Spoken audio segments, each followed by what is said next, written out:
the mainstream media aren't very friendly to us or minor parties in general, and the algorithm doesn't normally try to help us. So the more that average people can retweet and reshare the excellent material, and also Victor's stuff, I mean, that's easy to share, right? Because Victor's always got smiling faces and a yard sign. So if you can retweet and reshare, please do.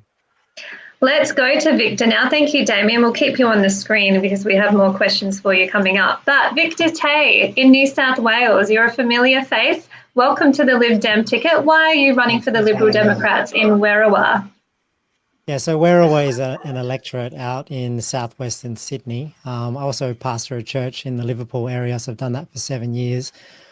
For me, I think my story is very similar to many others that are getting involved in politics for the first time.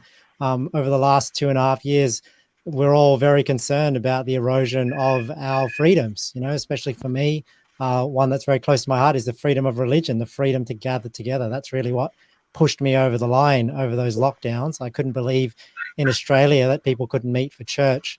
So, it's, we need people involved. We need principled people in politics. And I just thought, I have to throw my hat in the ring. Otherwise, out in southwestern Sydney in Werriwa, we may not even have an option of somebody, a politician that actually respects freedom, wants less government and wants more freedom.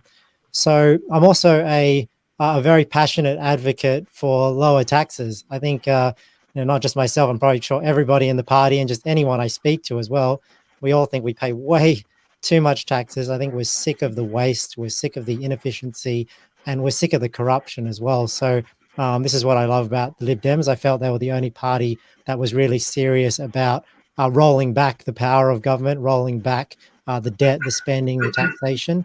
And I think that's something that all Australians can benefit from. So someone's called you Victor, the Rebel of Sydney. God bless you, Victor. So it's very exciting to have you here tonight. What are you hearing when you're out on the streets? I see you every day posting something out and about, canvassing people. What are they saying to you? Yeah, I'll just address that comment. Yeah, so if you don't know why people are calling me the Rebel from Sydney in 2020, when the lockdowns first occurred, one of the reasons we could go out of our homes is we could exercise. So we had the idea, well, why don't I go out and exercise and at the same time hold a sign and walk in front of Parliament House? So that garnered me a bit of notoriety and a bit of a profile, and I was arrested a couple of times because of it. We're still fighting that in the Supreme Court. So we're trying to protect our freedom of speech and freedom of political communication, even during, these so-called pandemics. But what I'm hearing on the ground out in southwestern Sydney is everyone's concerned about cost of living, and rightly so, because the government has made it so bloody expensive to live and work and run a business in Australia.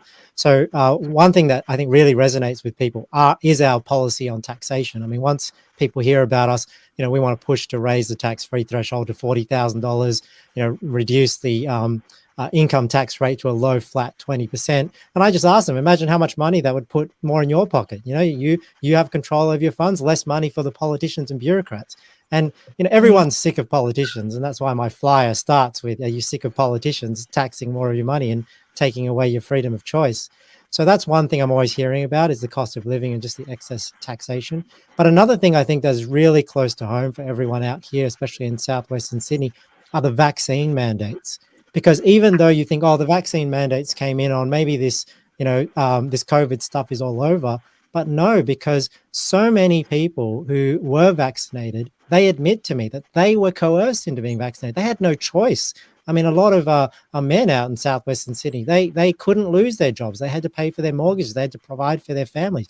And they're quite, upset that they were coerced into something they didn't want to do out of their own free choice.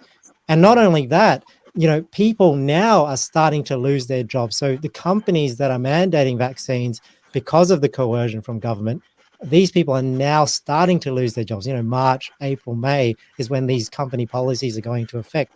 So it's still something very raw with people, that they were either coerced into the vaccines, they've lost their jobs because of the vaccines, or they know somebody that's lost their job because of the vaccines. And other terrible stories I'm hearing are like, people cannot visit their dying loved ones in hospital. I mean, this is just absolutely terrible and heartless. And I just had a resident try to email the Premier, and then they just get like a robo response back, a copy and paste of, oh no, these are just the policies we have to do. It's completely heartless what is going on. So that is a huge issue. And I'd say the last one that I hear about all the time is many parents complaining about the quality of schools.